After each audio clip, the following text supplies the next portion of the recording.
108 years of not winning a championship. Who in their right mind would follow a team that never wins? Take an extremely loyal fan base. Today I'm going to talk to you about the Chicago Cubs, a franchise that was at rock bottom.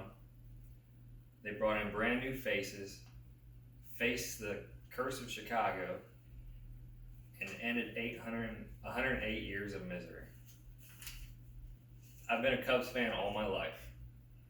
Even though they barely win, they're my favorite team. I went through so many heartbreaks, edge of my seat for playoffs, only to be let down. They barely even make the playoffs. When I saw my last place team in 2014 become World Series champions in 2016. The process of turning the Cubs into a winning franchise started back in 2009 when the Ricketts family, led by Tom Ricketts, bought the team from the Chicago Tribune Company. After 2 years of losing again, Tom Ricketts had had enough. In 2011, he hired 37-year-old Theo Epstein to be the new president of baseball operations from the Boston Red Sox. In 7 seasons with Boston, Theo Epstein won 2 World Series as a general manager. He ended the curse of the Bambino, which is one of the famous curses of baseball. He brought a different culture to the Cubs when he came.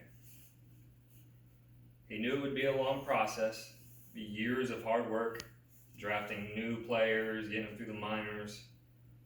He had to bring in new players through trades and free agency, but it had to be done. It would take a while. He brought in players such as Anthony Rizzo, John Lester, Ben Zobrist, and John Lackey. John Lackey was key because he was a veteran.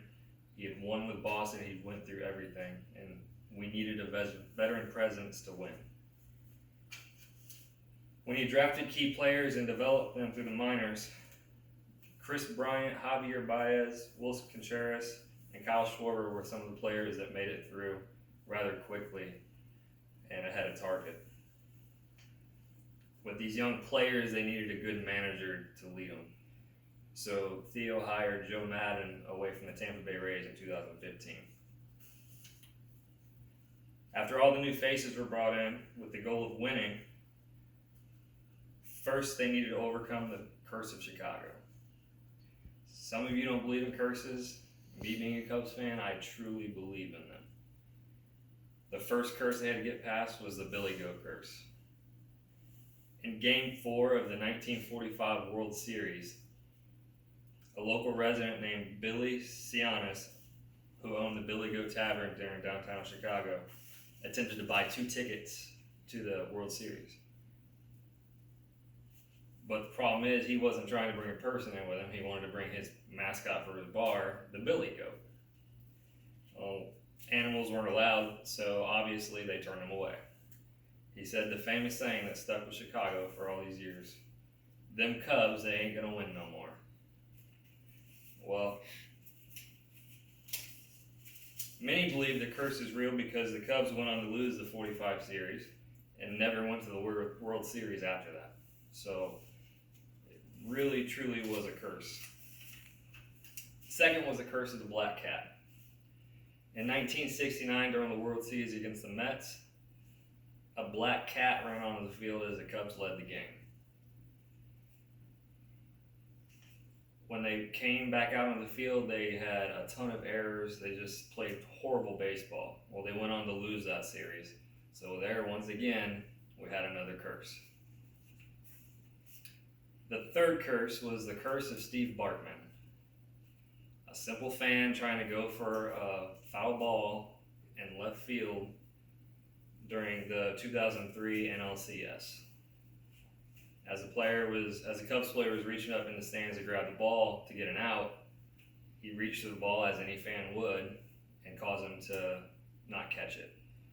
After that, the Cubs had, once again, a ton of errors, and they lost the game and went on to lose the series, thus not making the World Series.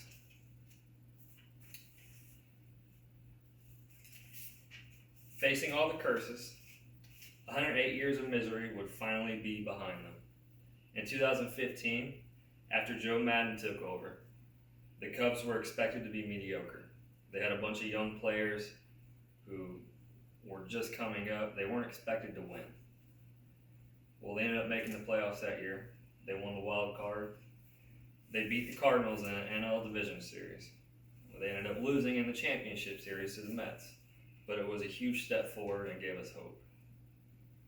After having a surprise great season, 2016 was geared to be a great one. We ended up winning the best record in MLB that year with 103 wins. The first time we won 100 games since 1935. That year we also won it all. After beating the Dodgers to go to the World Series, we took on the Cleveland Indians, and it took all 7 games. We ended up winning it in extra innings after a 30-minute delay, which everybody's breath of Chicago was probably held the whole time, but we won it. We're no longer the lovable losers. So in conclusion, remember these facts. Number 1, sometimes it takes a complete overhaul for teams with bad seasons to succeed. Number 2, curses are real even if you don't think so. I'm a Chicago fan, so I think curses are real. And number 3, it is possible for your favorite team to go from last place to first place in one season with the right people leading. Sometimes you have to hit rock bottom before seeing that there is a problem. A complete overhaul within an organization takes time, but it's rewarding in the end. Thank you.